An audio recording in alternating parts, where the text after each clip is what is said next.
नमस्कार दोस्तों, quick book ज्ञान पर आपका स्वागत है। आज हम लेकर आए हैं एक ऐसी कहानी जो आपको बिना तनाव, बिना भागदौड़ और बिना किसी जादू के आर्थिक आजादी के रास्ते पर ले जाएगी। दोस्तों, आज हम जिस किताब का सार लेकर आए हैं उसका नाम है ऑटोमेटिक मिलियनेयर, और इसे समझाने के लिए हम आपको एक ऐसे भारतीय युवक की कहानी सुनाने वाले हैं, पवन, जो आपकी ही तरह सपनों से भरा हुआ है, लेकिन पैसे की चिंता से रोज जूझ रहा है।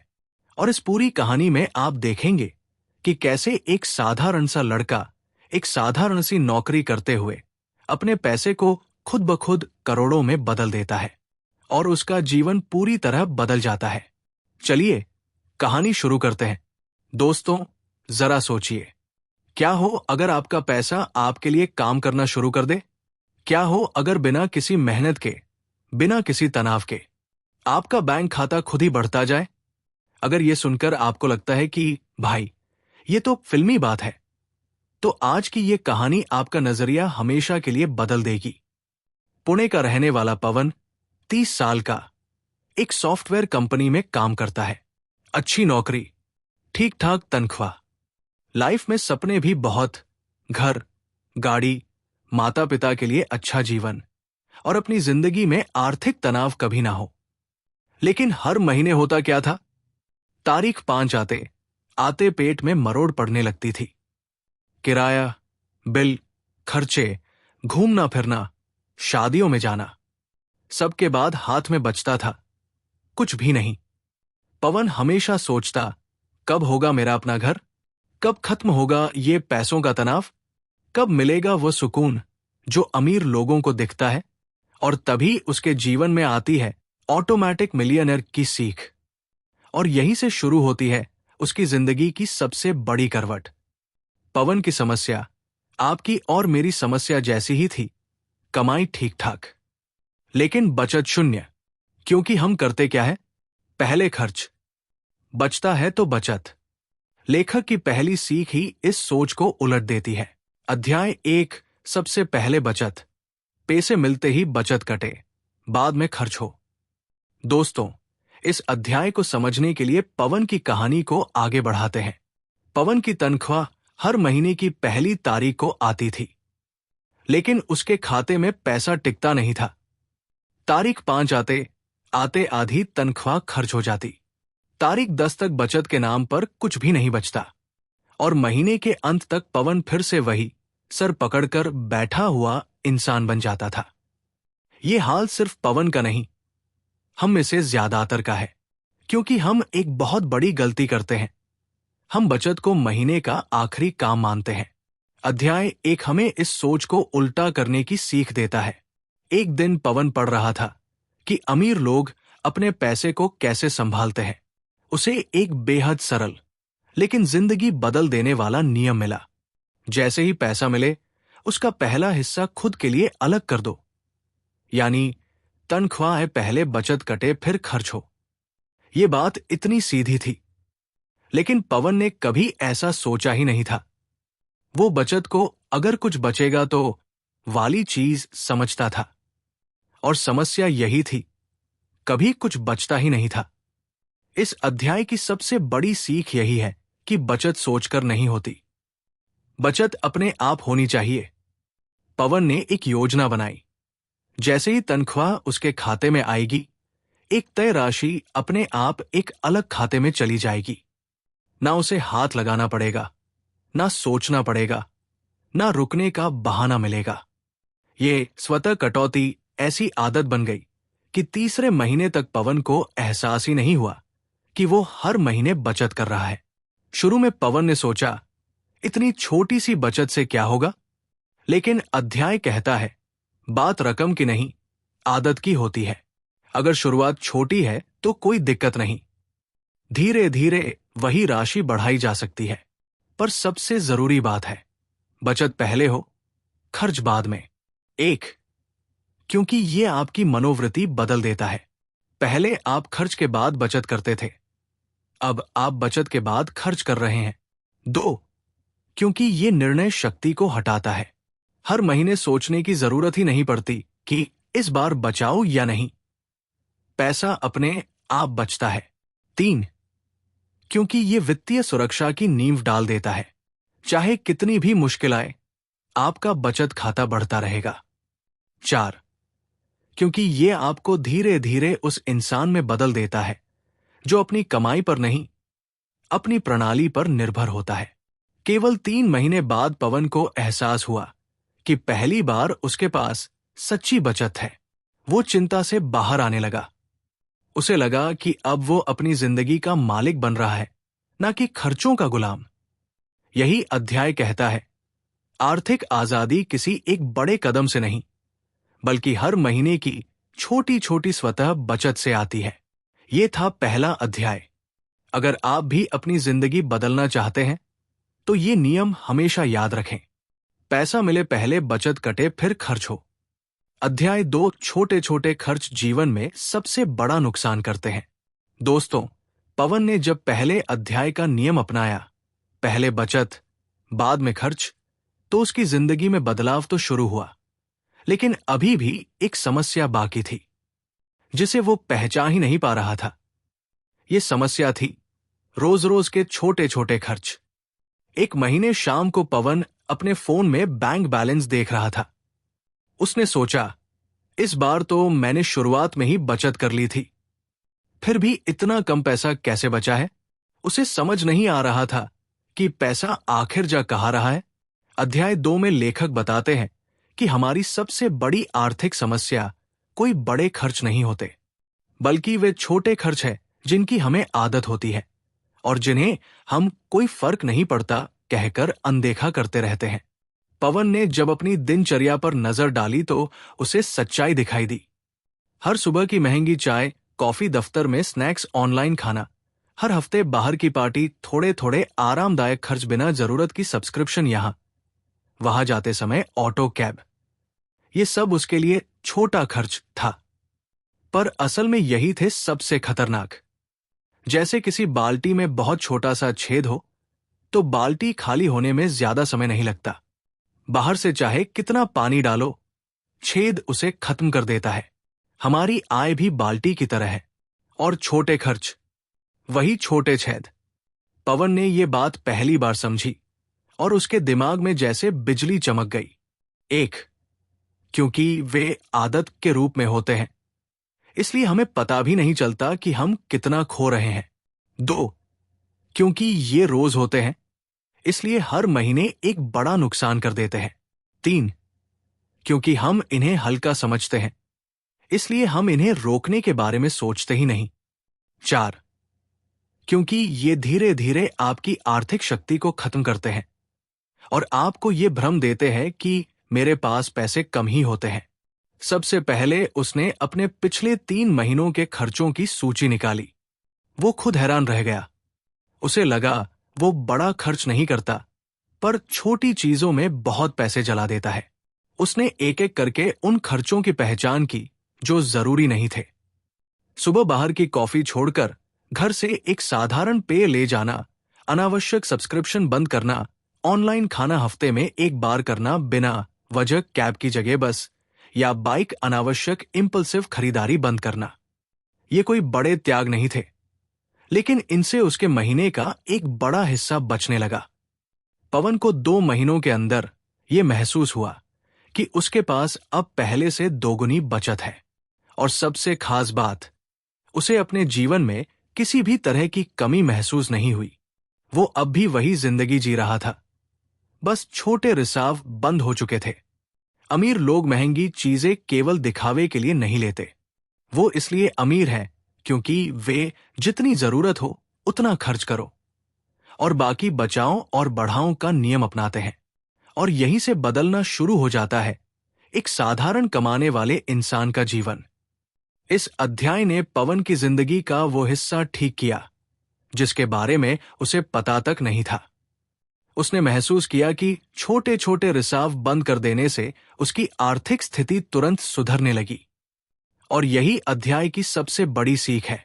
समस्या आपकी कमाई नहीं, आपकी आदतें हैं। अध्याय 3, पैसे को स्वतः बढ़ने दो, चक्रवृद्धि का चमत्कार। दोस्तों, पवन अब तक 2 बड़ी चीजें सीख चुका था। पहली, तनख्वाह मिलते ही बचत अलग कर देना, और दूसरी छोटे छोटे रिसाव बंद करना। लेकिन असली खेल तो अब शुरू होना था, क्योंकि बचत करने से आप सुरक्षित होते हैं, पर अमीर तभी बनते हैं जब आपका पैसा आपके लिए खुद काम करने लगे। इस अध्याय में आता है चक्रवृद्धि का जादू। एक ऐसा जादू जो पैसे को धीरे धीरे, शांत लेकिन लगातार कई गुना बढ़ाता है।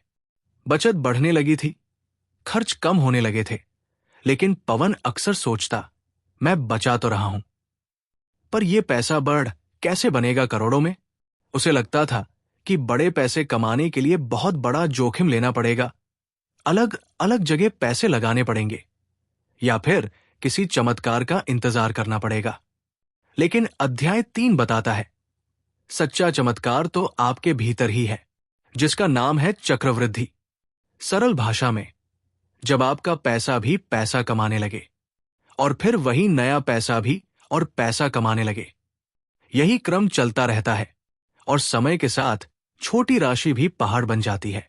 ये ऐसा है जैसे एक छोटा पौधा शुरुआत में बिल्कुल धीमे बढ़ता है, लेकिन जब वो मजबूत पेड़ बन जाता है तो उसकी शाखाएं, पत्ते, फल सब अपने आप बढ़ते जाते हैं। पवन ने अपनी हर महीने की बचत का एक हिस्सा दीर्घकालीन योजना में लगाना शुरू किया। राशि बहुत छोटी थी, इतनी छोटी कि देखकर उसे खुद लगा, इससे क्या होगा। लेकिन लेखक कहते हैं, बात रकम की नहीं, नियमितता और समय की होती है। पहला महीना निवेश थोड़ा बढ़ा, पवन को कुछ समझ नहीं आया। दूसरा महीना फिर थोड़ा बढ़ा, कोई खास फर्क नहीं। तीसरा महीना फिर वही धीमी चढ़ाई। पवन मन में सोचने लगा, ये तो बहुत धीमी चीज है, पर उसने रुकना नहीं सीखा था। 1 साल बाद जब उसने पूरे निवेश का कुल बढ़त देखा, तो उसकी आंखें फैल गई। पैसा अपने आप बढ़ रहा था। यही था चक्रवृद्धि का पहला असर, क्योंकि शुरुआत में आप बीज बो रहे होते हैं। बीज को जड़ें पकड़ने में समय लगता है। पहले सालों में आपको लगेगा कि कुछ हो ही नहीं रहा, लेकिन जैसे ही समय बढ़ता है, 5 साल, 10 साल, 20 साल, वृद्धि साधारण नहीं रहती, तेज रफ्तार बन जाती है। एक समय ऐसा आता है जब आपकी कमाई से ज्यादा आपके निवेश की कमाई बढ़ने लगती है। एक दिन पवन बैठे बैठे अपने खाते देख रहा था। उसे लगा कि पैसे में जो वृद्धि हुई है वो उसकी तनख्वाह से कहीं ज्यादा है। मतलब उसका पैसा उसकी नौकरी से भी ज्यादा मेहनत कर रहा था। यही वो पल था जब पवन ने आर्थिक आजादी का सही अर्थ समझा। आपकी तनख्वाह आपको चलाती है, लेकिन आपका निवेश आपको आगे बढ़ाता है। 1, क्योंकि ये समय के साथ तेज होती जाती है। 2, क्योंकि ये छोटी राशि को भी बड़ा बना देती है। 3, क्योंकि ये आपकी नींद में भी काम करती है। 4, क्योंकि ये अनुशासन को सफलता में बदलती है। 5, और सबसे जरूरी, ये आपको मेहनत नहीं, रणनीति से अमीर बनाती है। पवन ने यह तय कर लिया, हर महीने एक तय रकम निवेश में जाएगी, चाहे राशि कम हो या ज्यादा। उसने कभी ब्रेक नहीं लिया, कभी रुकावट नहीं आने दी, कभी ये नहीं सोचा कि अभी छोड़ देता हूं, अगले महीने देखूंगा। धीरे धीरे यही आदत उसके भविष्य की सबसे बड़ी संपत्ति बन गई। अगर आप जल्दी अमीर बनना चाहते हैं, तो पहले आपको धीमी शुरुआत से अमीर होने की आदत डालनी होगी। चक्रवृद्धि कहती है, धीरे चलो पर लगातार चलो, परिणाम अपने आप तेज होते जाएंगे। अध्याय 4, सादगी जीवन का सबसे बड़ा धन। पवन अब बचत करना सीख चुका था, छोटे छोटे रिसाव रोक चुका था, और चक्रवृद्धि के जादू को समझ चुका था। लेकिन एक और चीज थी जो उसकी आर्थिक यात्रा को पूरी तरह बदलने वाली थी, सादगी। क्योंकि धन सिर्फ कमाने से नहीं बनता, धन बनता है कम कमाने में भी अच्छा जीने की कला से। एक दिन पवन अपने ऑफिस के पार्किंग में खड़ा था। उसका दोस्त रवि एक नई चमचमाती गाड़ी लेकर आया। सब लोग उसके आसपास जमा हो गए। पवन का मन भी थोड़ा डगमगा गया। उसने सोचा, मेरी भी तनख्वाह ठीक ही है, मैं भी ऐसी गाड़ी ले सकता हूं। फिर मैं क्यों नहीं ले रहा? उसके मन में एक हल्का सा दर्द जागा कि शायद वो पीछे रह रहा है। लेकिन उसी शाम उसने अपने निवेश खाते की बढ़त देखी। उसने सोचा, अगर मैं भी दिखावे के चक्कर में खर्च कर दूं, तो मेरी ये बढ़त कभी नहीं होगी। और यहीं से शुरू हुई सादगी की असली समझ।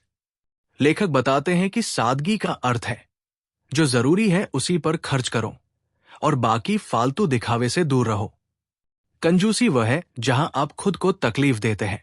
सादगी वह है जहां आप खुद को आजादी देते हैं। सादगी आपको रोकती नहीं, सादगी आपको सही दिशा दिखाती है। धीरे धीरे पवन ने अपनी आदतों में बदलाव करना शुरू किया।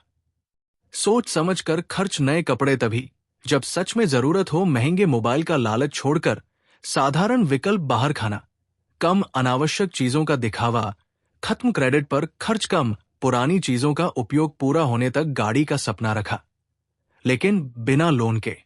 इन सब बदलावों से उसने महसूस किया कि उसे जिंदगी में कोई कमी नहीं लग रही, बल्कि उसके अंदर एक अलग ही सुकून था। एक, मन का सुकून। जब लोन नहीं, किस्तें नहीं, दिखावा नहीं, तो चिंता भी नहीं।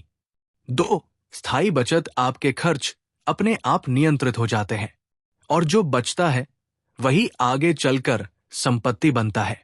3, आर्थिक आजादी। आप कमाई पर निर्भर नहीं रहते, आपकी जीवन शैली हल्की और संभली हुई हो जाती है। एक तरफ पवन था जो सादगी की राह अपनाकर लगातार आगे बढ़ रहा था। दूसरी तरफ उसके कुछ दोस्त थे जो हर साल नई गाड़ी लेते, महंगे फोन लाते, दिखावे के लिए कर्ज में डूबते जा रहे थे। उनके पास महंगी चीजें थी, लेकिन भीतर बेचैनी थी। पवन के पास चीजें कम थी, लेकिन सुकून ज्यादा था। वो समझ गया कि महंगा होना जरूरी नहीं, मायने ये रखता है कि जिंदगी आसान होनी चाहिए। क्योंकि अमीर होना दिखावे से नहीं आता, अमीर होना आदतों से आता है। सादगी अमीरों को अनावश्यक खर्चों से बचाती है, उनकी बचत बढ़ाती है, उनके निवेश को समय देती है और उन्हें ऐसा जीवन देती है जिसमें तनाव कम और संतोष ज्यादा होता है। कुछ महीनों बाद जब पवन ने देखा कि उसकी बचत तेजी से बढ़ रही है और उसका जीवन बिना किसी तनाव के चल रहा है, तो उसे एहसास हुआ, असली धन वो नहीं जो दुनिया को दिखाई दे, असली धन वह है जो आपको चैन से जीने दे। सादगी ने पवन की आर्थिक यात्रा को मजबूत नींव दी। अब वो अगले कदम के लिए तैयार था। अध्याय 5, सुरक्षा का मजबूत जाल, आपातकालीन धन। दोस्तों, अब हमारे कहानी के नायक पवन की समझ धीरे धीरे और पक्की हो रही थी। पर एक दिन ऐसा हुआ जिसने उसे ये एहसास दिला दिया कि धन कमाना ही काफी नहीं, उसे बचाना और सुरक्षित रखना उससे भी ज्यादा जरूरी है। एक अचानक हुई घटना जिसने पवन की रातों की नींद उड़ा दी।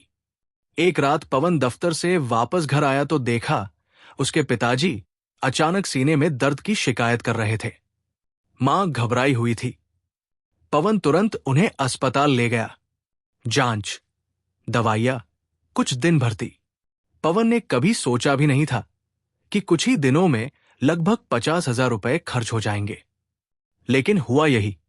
पवन अस्पताल के बाहर बैठा था और सोच रहा था, अगर मेरे पास ये पैसा ना होता तो, अगर ये पैसा उधार लाने पड़ते, अगर किसी दोस्त या रिश्तेदार के आगे हाथ फैलाना पड़ता। उस पल उसे समझ आया, जीवन में सबसे बड़ी परेशानी पैसा नहीं, बल्कि आपातकाल में पैसे के बिना फंस जाना है। आपातकालीन धन, ये क्या है? आपातकालीन धन मतलब ऐसा धन जो कहीं निवेश ना हो, कहीं लॉक ना हो, कहीं अटका ना हो, बल्कि तुरंत निकाला जा सके। सादे शब्दों में 3 से 6 महीनों के खर्च के बराबर पैसा जो हमेशा हाथ में मौजूद रहे। यही वो धन है जो किसी नौकरी छूटने, बीमारी, अचानक किसी खर्च या घर में किसी समस्या के समय आपकी ढाल बन जाता है। पवन की समझ, मैं तो हर महीने बचत कर रहा हूं, फिर भी इतना डर क्यों? पवन ने अपनी बचतें निवेश में डाल रखी थी, कुछ योजना में, कुछ नई योजनाओं में, कुछ चक्रवृद्धि वृद्धि के लिए। लेकिन जब अचानक 50,000 की जरूरत आई, वो सब पैसा तुरंत निकालने लायक नहीं था। उसने सोचा, दरअसल बचत अलग चीज है और आपातकालीन धन अलग चीज। आपातकालीन धन क्यों जरूरी है? पवन को अब बात साफ समझ आ चुकी थी। आपातकालीन धन इसलिए जरूरी है क्योंकि समस्या कभी समय देखकर नहीं आती, बीमारी कभी पूछकर नहीं आती, नौकरी कभी चेतावनी देकर नहीं जाती, जिंदगी कभी बताकर नहीं चोट पहुंचाती। और जब समस्या आती है तब केवल वही व्यक्ति मजबूत खड़ा रहता है जिसके पास सुरक्षा का जाल पहले से तैयार होता है। पवन का नया नियम, हर महीने थोड़ा थोड़ा जोड़ना है। जब पवन ने इस बात को समझ लिया, उसने एक छोटा सा नियम बनाया। हर महीने अपनी आय का कुछ हिस्सा अलग रखकर अपने आपातकालीन खाते में डालना है। जैसे पहले वो बचत को स्वचालित कर चुका था, अब उसने आपातकालीन धन को भी स्वचालित कर दिया। उसने एक अलग बचत खाता खुलवाया जिसमें न कार्ड था, न कोई खर्च करने की सुविधा, बस पैसा जमा होता जाए, जैसे पानी की टंकी धीरे धीरे भरती जाती है। जब पवन की टंकी भरने लगी, कुछ महीनों बाद जब पवन ने देखा कि उसके आपातकालीन खाते में 2 महीने के खर्च के बराबर धन जमा हो चुका है, तो उसके अंदर एक अनोखा आत्मविश्वास आ गया। अब वो न किसी अचानक आने वाले खर्च से डरता था, न भविष्य की फिक्र उसे खाती थी। और एक दिन उसने मुस्कुराते हुए कहा, अब जिंदगी की लड़ाई में मैं कभी अकेला नहीं रहूंगा। मेरे साथ मेरा सुरक्षा जाल हमेशा रहेगा। दोस्तों, यही इस अध्याय की सीख है। आपातकाल आने से पहले तैयारी होना ही सच्ची बुद्धिमानी है। आपातकालीन धन वो छाता है जो बारिश शुरू होने से पहले आपके हाथ में होना चाहिए, क्योंकि बरसात बाद में भी हो सकती है, पर तैयारी आज ही करनी है। अध्याय 6, घर आपका सबसे बड़ा निवेश। पवन की जिंदगी अब पहले से कहीं ज्यादा स्थिर हो चुकी थी। हर महीने उसकी बचत स्वचालित रूप से कटती थी। छोटे खर्चों की वजह से पैसा लीक नहीं होता था, चक्रवृद्धि का फायदा मिलने लगा था, और आपातकालीन धन ने उसे मानसिक शांति दे दी थी। लेकिन अभी भी उसके मन में एक सवाल बार बार उठता था, क्या मुझे अपना घर लेना चाहिए? कई लोग कहते थे, घर ले लो, ये सबसे बड़ा सुरक्षा है। कुछ कहते थे, किराए पर रहो, पैसा मत बांधो। पवन उलझ गया था। एक दिन वो अपने पुराने दोस्त अमर से मिला। अमर ने पिछले साल अपना घर लिया था। उसकी आंखों में एक अलग चमक थी, जैसे उसने कोई बड़ा सपना पूरा कर लिया हो। अमर ने पवन को एक बात कही जो उसके दिल में सीधे उतर गई। किराया देने से ज्यादा संतोष तब मिलता है जब वही पैसा अपने सपनों की ईंटें जोड़ने में लगे। पवन रोज रोज एक ही बात सोच रहा था, किराया देना जारी रखूं या घर की किस्तें शुरू करूं? किराए में वो हर महीने 12,000 दे रहा था। वो पैसा वापस कभी आने वाला नहीं था, लेकिन अगर वो किस्तें देता तो वही पैसे से एक दिन पूरा घर उसका हो सकता था। धीरे धीरे उसके मन में घर लेने का विचार पकने लगा। एक रविवार की सुबह पवन एक नई बन रही कॉलोनी देखने गया। हरी घास, चौड़ी सड़कें, बच्चों के खेलने की जगह और दूर से आती हल्की हल्की मजदूरों की हथौड़ी की आवाज। उसने सोचा, एक दिन मेरा परिवार भी ऐसे ही घर में रहेगा। मां की रसोई, पिताजी का अपना कमरा, मेरी एक छोटी सी बालकनी। ये सिर्फ एक घर नहीं था, ये सुरक्षा थी, स्थिरता थी, आत्मविश्वास था। पवन ने गणना शुरू की। अगर वो अभी घर लेता है तो किराया देना बंद, घर की कीमत हर साल बढ़ेगी, भविष्य में ये उसका निजी संपत्ति बनेगा, मुश्किल समय में ये उसके परिवार की ढाल बनेगा। और सबसे बड़ा, कभी किसी मकान मालिक का दरवाजा खटखटाकर कब खाली कर रहे हो सुनना नहीं पड़ेगा। घर सिर्फ ईंट और सीमेंट नहीं होता, ये वो जगह है जहां परिवार की जड़ें बनती हैं और सपने लंबे होते जाते हैं। पवन ने समझा कि घर लेने का फैसला भावनाओं से नहीं, गणना, अनुशासन और वास्तविकता से लेना चाहिए। उसने अपने खर्च, बचत और किस्त का हिसाब दोबारा बनाया। उसने एक नियम बनाया, किस्त कभी भी आपकी मासिक आय के 5 में से एक हिस्से से ज्यादा नहीं होनी चाहिए। इससे जीवन संतुलित रहता है और बचत भी जारी रहती है। कुछ महीनों बाद पवन ने एक छोटा लेकिन सुंदर घर बुक कर दिया। जब उसने बुकिंग अमाउंट भरा, उसके हाथ थोड़े कांपे, लेकिन दिल में एक मजबूत आवाज उठी, आज से मैं सिर्फ किराएदार नहीं, एक भविष्य का मालिक बन गया हूं। घर की किस्तें शुरू हुई, जीवन में थोड़ी कसावट आई, पर हर महीने किस्त जाते समय पवन को लगता था कि वो अपने सपने को थोड़ा और पक्का कर रहा है। अपने घर ने पवन को 3 बड़ी चीजें सिखाईं। 1, जिम्मेदारी बढ़ती है और जिम्मेदारी इंसान को मजबूत बनाती है। 2, संपत्ति हमें सिर्फ आर्थिक लाभ नहीं देती, मानसिक सुरक्षा भी देती है। 3, आपका घर आपकी सबसे बड़ी पूंजी है, एक ऐसा निवेश जो आपको भविष्य में भी संभालता है। जब घर बनकर तैयार हुआ और पवन ने पहली बार अपने कमरे का दरवाजा खोला, उसने गहरी सांस ली और कहा, यही सही फैसला था। ये सिर्फ दीवारें नहीं, ये मेरा आत्मविश्वास है, मेरी शांति है, मेरा भविष्य है।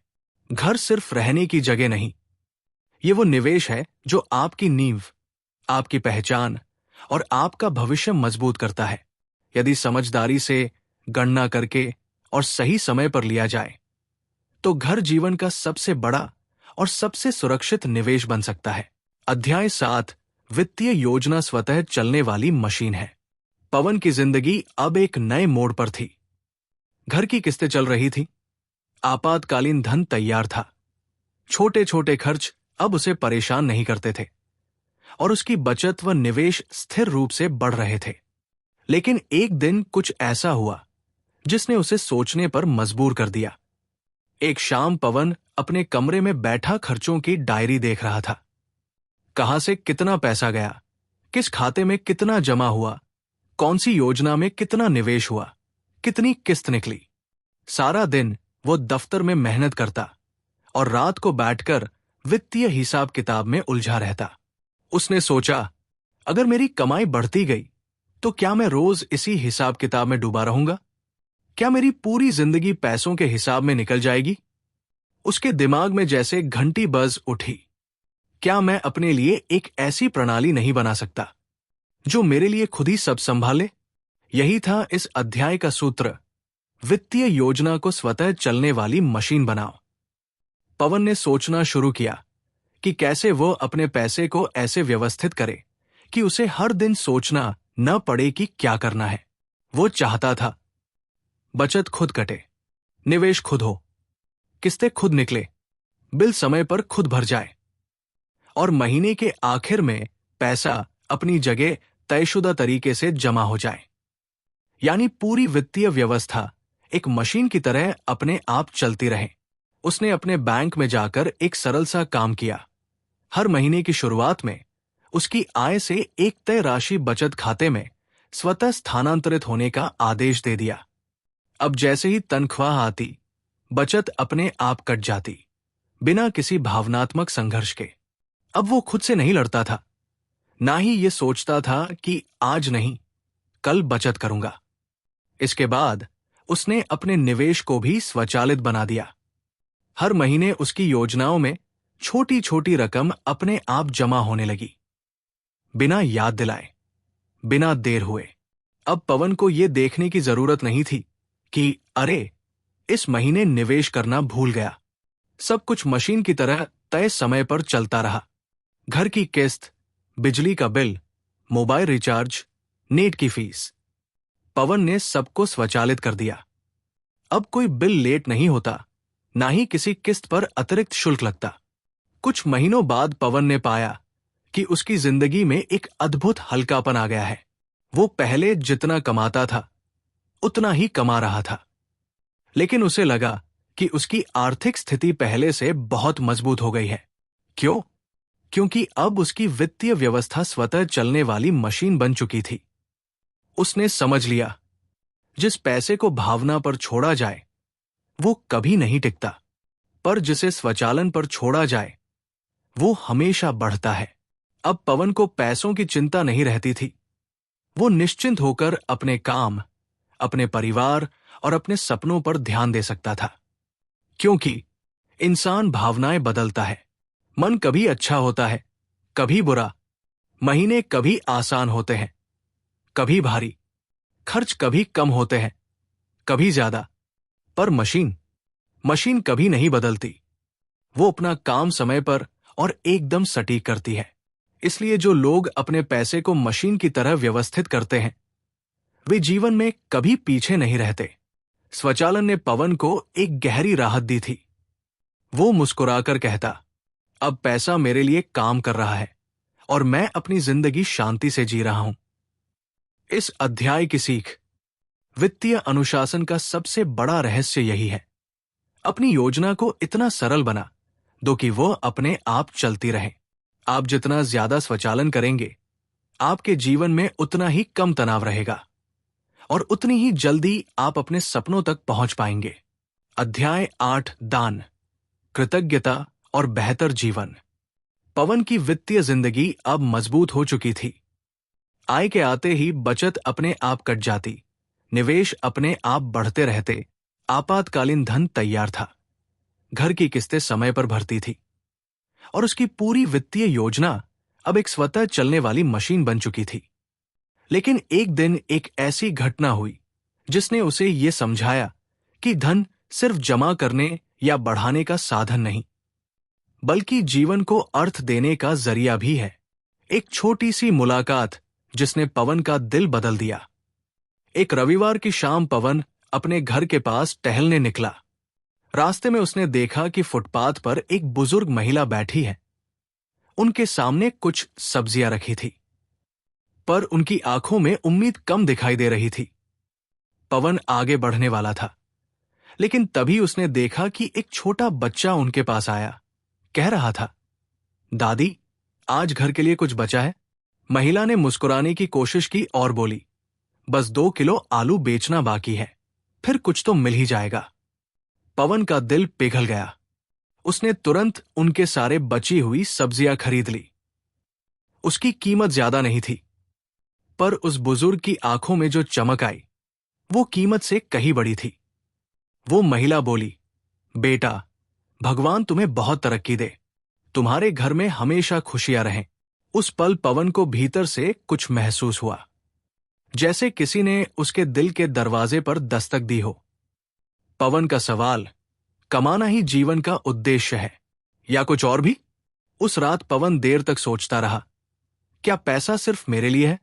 क्या इस धन को सिर्फ मेरी जरूरतें पूरी करनी चाहिए, या इसका कोई और बड़ा मकसद भी है? यही वो मोड़ था जहां पवन ने इस अध्याय का सार समझना शुरू किया। दान और कृतज्ञता ही जीवन को पूरा बनाते हैं। क्यों दान जरूरी है? पवन ने महसूस किया कि जब उसने दान किया तो उसे अंदर से एक अजीब सी शांति मिली, जैसे दिल के अंदर कोई भारीपन हल्का हो गया हो।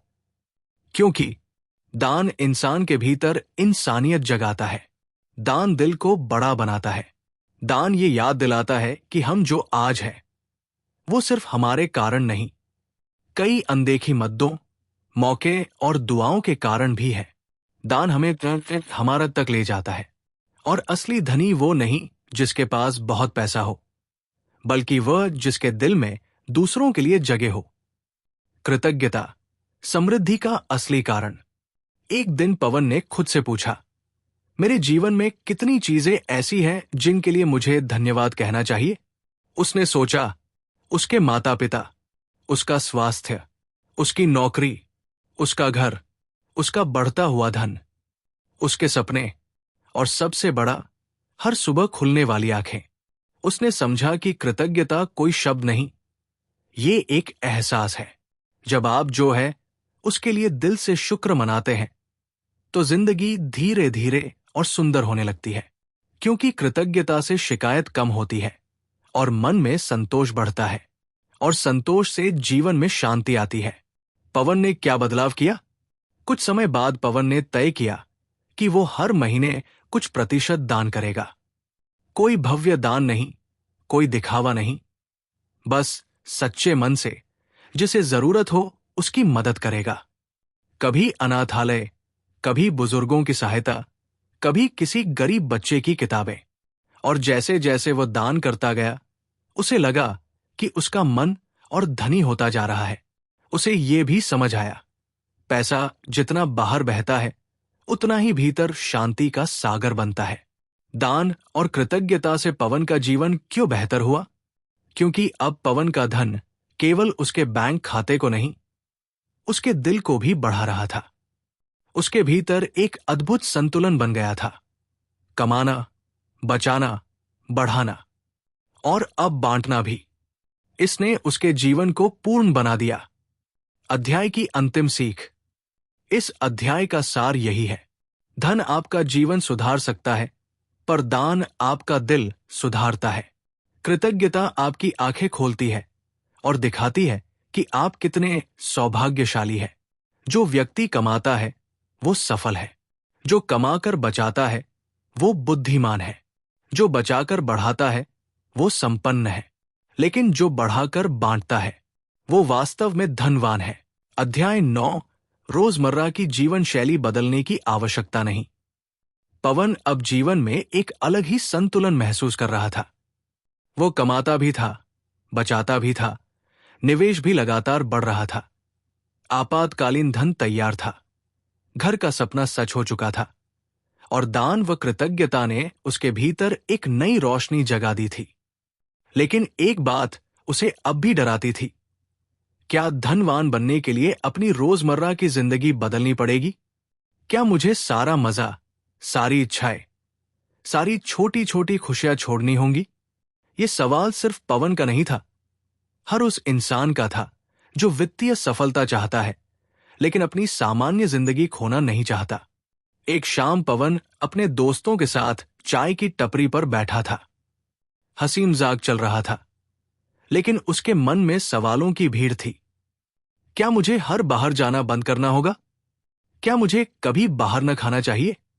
क्या हर खुशी का पल सिर्फ हिसाब किताब में बदल जाएगा? क्या सफल होने के लिए जिंदगी का स्वाद छोड़ना जरूरी है? उसे लगा जैसे धन की दौड़ कहीं उसकी खुशियों का गला न घोंट दे।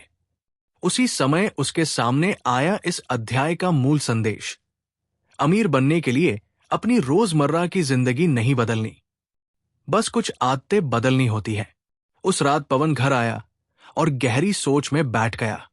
उसने महसूस किया कि दिन की चाय कोई समस्या नहीं, दफ्तर के बाद दोस्तों से मिलना भी समस्या नहीं, कभी कभी बाहर खा लेना भी समस्या नहीं, परिवार को कुछ खिलाने घुमाने में भी कोई परेशानी नहीं। समस्या तब होती है जब ये चीजें अनियंत्रित हो जाए, लत बन जाए और बिना सोचे पैसे बहते जाए। असली लड़ाई खुशियों से नहीं, अनुशासनहीनता से है। पवन ने अपने पिछले महीने के खर्चों की डायरी देखी। वहां उसने कुछ पैटर्न देखे। कई बार बिना जरूरत के ऑनलाइन खाना, मोबाइल पर अनचाहे ऐप्स की सदस्यता, छोटे छोटे ब्रांडेड सामान, कभी उपयोग न आने वाले सामान, बिना वजह बाहर बाहर कॉफी पर पैसा। उसने सोचा, अगर मैं इन्हें थोड़ा कम कर दूं तो क्या मेरा जीवन बदल जाएगा? नहीं, लेकिन क्या इससे मेरा भविष्य बदल सकता है? हां, बहुत ज्यादा। उसने समझा, सफलता त्याग से नहीं, समझदारी से आती है। पवन ने महसूस किया कि लोग अक्सर गलती यहां करते हैं। वे छोटी खुशियों पर ध्यान देते हैं, जबकि सबसे बड़ा नुकसान बड़ी चीजों से होता है, जैसे महंगा किराया, कार का भारी कर्ज, अनियोजित खर्च, बचत का न होना, भविष्य का कोई लक्ष्य न होना। अगर बड़ी चीजें ठीक हो तो छोटी छोटी खुशियां आपके वित्तीय स्वास्थ्य को कभी खराब नहीं करती। कुछ हफ्तों बाद पवन ने महसूस किया कि उसकी जीवन शैली वैसी ही है। वही सुबह की चाय, वही शाम के दोस्त, वही हफ्ते में 1-2 बार बाहर जाना, वही छोटी खुशियां, लेकिन जो बदला था वह था बेकार खर्च बंद, अचानक खरीदारी बंद, अनावश्यक चीजों पर पैसा बर्बाद करना बंद और हर खुशी के पीछे एक समझदारी का पर्दा। अब उसकी जीवन शैली वही थी, लेकिन उसका भविष्य पहले से कई गुना मजबूत हो चुका था। इस अध्याय का मकसद ये नहीं कि आप अपनी पसंद नापसंद बदल दें या अपनी खुशी के पल त्याग दें। ये कहता है, जीवन सामान्य रखो, खर्च समझदारी वाले करो। अनुशासन बनाओ। छोटी खुशियों को दोष मत दो। बस जहां जरूरत हो वही बदलाव करो। क्योंकि अमीर बनने के लिए आपको अमीरों जैसी जिंदगी जीना जरूरी नहीं, बल्कि अमीरों जैसी सोच अपनाना जरूरी है। धन की यात्रा जीवन से नहीं टकराती। धन की यात्रा जीवन को संतुलित, शांत और आसान बनाती है। आपको अपनी रोजमर्रा की दुनिया नहीं बदलनी, बस अपने पैसों के साथ रिश्ता बदलना है। जो अपनी वर्तमान खुशियों को बनाए रखते हुए बुद्धिमानी से भविष्य तैयार करता है, वही असली सफल व्यक्ति बनता है। अध्याय 10। करोड़पति होना मेहनत का नहीं, तरीके का खेल है। गोवा के शांत बीच पर बैठा पवन सागर की लहरों को देख रहा था। पिछले कुछ महीनों में उसकी जिंदगी बदल चुकी थी, पर एक सवाल उसके मन में बार बार आ रहा था। कुछ लोग लाखों कमाकर भी तंगी में रहते हैं, और कुछ लोग आम आय में भी करोड़पति बन जाते हैं। आखिर अंतर है क्या? उसी समय उसका मेंटर वेद उसके पास आया। वही व्यक्ति जिसने पिछले कई हफ्तों से उसे पैसे की नई सोच सिखाई थी। Lesson through story. पवन ने पूछा, सर, करोड़पति बनने के लिए कितना मेहनत करना पड़ता है? वेद मुस्कुराया और बोला, करोड़पति बनना मेहनत का नहीं, तरीके का खेल है। पवन हैरान रह गया। मतलब? वेद ने रेत पर 3 गोले बनाए। सर्कल 1, सिर्फ मेहनत करने वाले लोग। ये वे लोग हैं जो दिन रात काम करते हैं, लेकिन पैसा आता है, खर्च हो जाता है। कोई प्लान नहीं, कोई सिस्टम नहीं, कोई पैसे को बढ़ाने की रणनीति नहीं। वेद ने कहा, ये लोग जिंदगी भर कमाते हैं पर आगे नहीं बढ़ते।